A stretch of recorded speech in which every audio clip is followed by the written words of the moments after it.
IAS या PCS की तैयारी करनी है, परीक्षा कैसे दिया जाता है ये सोच रहे हैं, या फिर आपको लगता है चलिए पीसीएस की तैयारी कर लेते हैं, आईएएस तो थोड़ा सा कठिन है।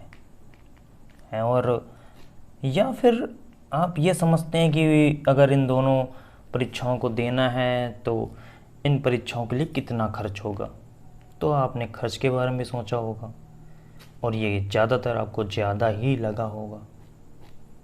उसके बाद आपने सोचा होगा अगर इसकी व्यवस्था करते हैं तैयारी कैसे शुरू करें। तैयारी शुरू किया तो अब ये समझ में नहीं आ रहा पहले प्रीलिम्स की तैयारी करें कि फिर मेंस की तैयारी करें। इन सभी समस्याओं से उलझे हुए व्यक्ति यहाँ पे रुकें, बाकी आप और किसी के लिए वीडियो नहीं है। मतलब कभी सोचा हो कि नहीं यूपीएससी की तैयारी करनी है या पीसीएस की तैयारी करनी है। देखिए यहाँ पे पीसीएस का मतलब उत्तर प्रदेश पीसीएस है, मैं उत्तर प्रदेश पीसीएस के बारे में बात कर रहा हूँ।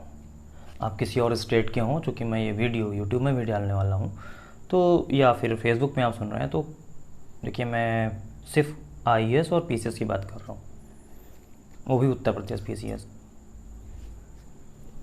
देखिए ये वीडियो मैं बना के फेसबुक पे, व्हाट्सएप पे हर जगह शेयर करने वाला हूँ, क्योंकि मैं चाहता हूँ, मैं बताना चाहता हूँ कि ये वीडियो खासकर रायबरेली के लिए मैंने बनाया है।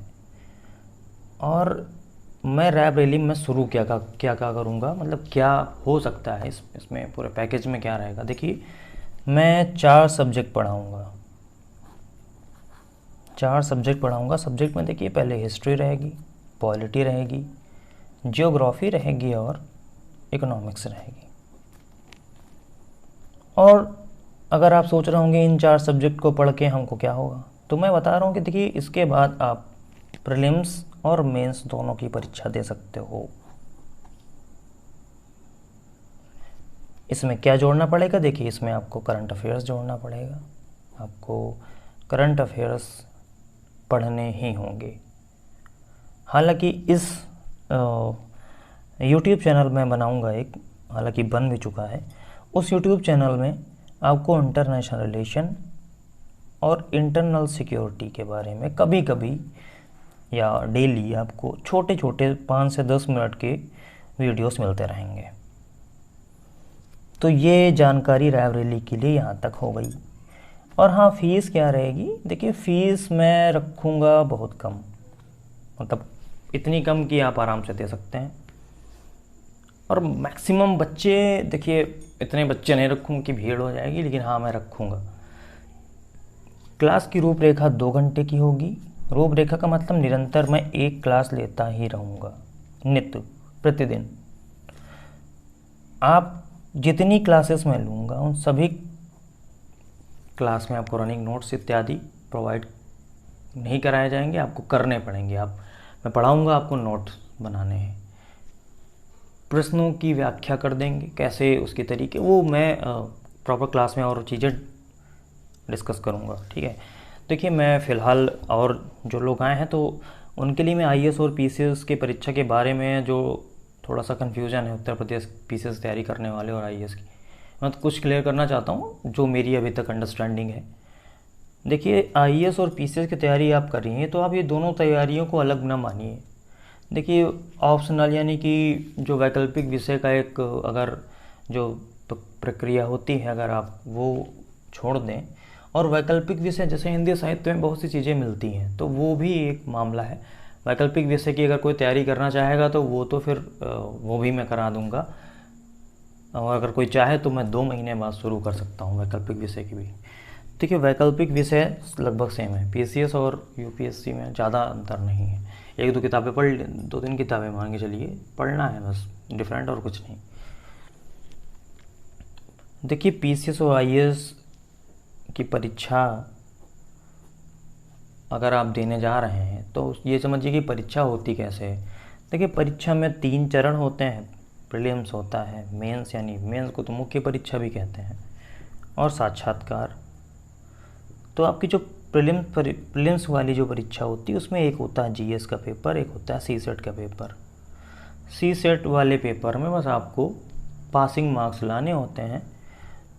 जीएस से आपको इतने नंबर लाने हैं कि आप जैसे जनरल कैटेगरी में हैं आप, तो मैं यूपीएससी का बता रहा हूँ, पीसीएस का आप देख लीजिएगा अपने हिसाब से। देखिए यूपीएससी में आप मान के चलिए अगर आपने 100 यानी 100 में 100 क्वेश्चन होते हैं, 100 में से अपने 50 लिए हैं आप जनरल कैटेगरी हैं, तो इट्स ओके, सफिशिएंट है, पर्याप्त है। और आपने अगर आप ओबीसी हैं तो आप 45 मान लीजिए, समथिंग 45 प्रश्न। ईडब्ल्यूएस वाले इसी 45 से 42 के बीच में अपने आप को रखें। एससी और एसटी वाले 35 प्रश्न, ऐसे। और मैं आगे फिर कभी बात करूंगा इसमें। तो देखिए प्रीलिम्स हो गया। देखिए प्रीलिम्स ये बस आपको प्रवेश दिलाता है उसकी मुख्य परीक्षा में। मुख्य परीक्षा में लिखित परीक्षा होती है, और लिखित परीक्षा में आपको 4 पेपर जीएस के देने होते हैं। उसके बाद आपको वैकल्पिक विषय की व्यवस्था है।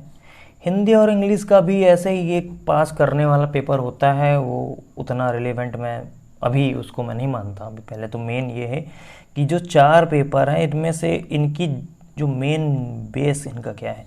देखिए जो जीएस पेपर 4 होता है ना, इसमें पीसीएस में और यूपीएससी में भी, तो ये एथिक्स है। मेंस की बात कर रहा हूँ, ये प्रीलिम्स में आपको मिलेगा नहीं, लेकिन आपको इसकी छांव हर जगह मिलेगी। एथिक्स का मतलब होता है आपके जीवन के जो मूल तत्व हैं, आपके मूल्य हैं, आप सच्चाई, ईमानदारी, निष्ठा, कर्तव्य, बहुत सारी चीज़ें हैं, आप इनके बारे में जानेंगे। यूपीएससी तो बहुत बड़ी चीज़ है। यूपीएससी की तैयारी आप करेंगे तो आपको जीवन में जो शब्दों के बारे में जो हम लोग कहते थे ना कि आप कर्तव्य नहीं निभाते हैं, तुम क्या जानो मूल्य, देखिए हर शब्द में बहुत बड़ा राज है। खैर एथिक्स भी मैं बताऊंगा, लेकिन वो बाद में। सबसे पहले तो मैं आपको बता दूं कि 4 पिलर हैं जिनको आपको तैयार करना पड़ेगा, तब तो एथिक्स आप कुछ भी और तैयार करिए।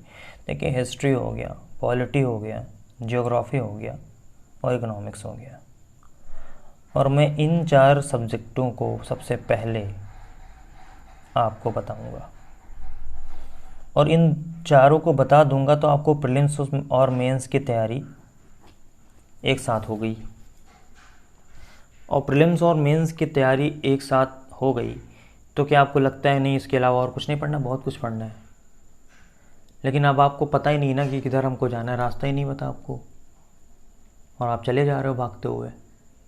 इन चारों को पढ़ने के बाद आपको पता चल जाएगा हमको जाना कहाँ है। नहीं न्यूज़ पढ़ोगे, ठीक है, आपने बहुत अच्छे अच्छे पेपर मंगा के पढ़ लिए, पता नहीं कहाँ से आ रहा, कहाँ आ रहा। नोट्स बनाए हैं बढ़िया 500 पेज के, 1000 पेज का करंट अफेयर्स का, और जब पेपर आया तो पता नहीं कैसे करना है। तो ये प्रॉब्लम आपको सॉल्व करनी पड़ेगी अपनी। उसको सॉल्व करने का एक ही तरीका है कि आप इन 4 विषयों की तैयारी करें। आप मुझसे मत करिए, स्वयं कर लीजिए। किताबें बता दूंगा किसी दिन, किताबों में डिस्कशन हो जाएगा कौन सी किताबें पढ़ के आसानी से समझा जा सकता है। एनसीईआरटी भी एक है, अगर आपको बिल्कुल समझ नहीं है तो एनसीईआरटी पढ़िए। शब्दों की अगर आपको चयन करने में दिक्कत आता है, देखिए आप एनसीईआरटी भी पढ़ेंगे, बुक्स भी पढ़ेंगे, देखिए हर चीज़ एकदम आप सोचें 100% आ जाए, नहीं आएगा। और यूपीएससी का रिजल्ट आप देख लीजिए, कभी 100% नहीं जाता, तो उस हिसाब से तैयारी करिए। आपको आए सब कुछ, उसकी अंडरस्टैंडिंग, उसकी समझ हो, कैसे समझना है किसी चीज़ को, वो मैं बताऊंगा, मैं ऑफलाइन क्लास में बताऊंगा, और कभी कभी ऐसे वीडियो भी अपलोड करता रहूँगा। तो बस मैं इतना ही बताना चाहता था। देखिए अगर आप यहाँ तक आप सुने, और ख़ासकर आप रायबरेली के हैं तो जुड़े रहिए। मैं बहुत जल्दी क्लास स्टार्ट करूँगा, हो सकता है 1 महीने में ही शुरू कर दूँ, लेकिन आप जुड़े रहिए। चलिए बस इतनी ही बात कहनी थी। धन्यवाद। जय हिंद, जय भारत।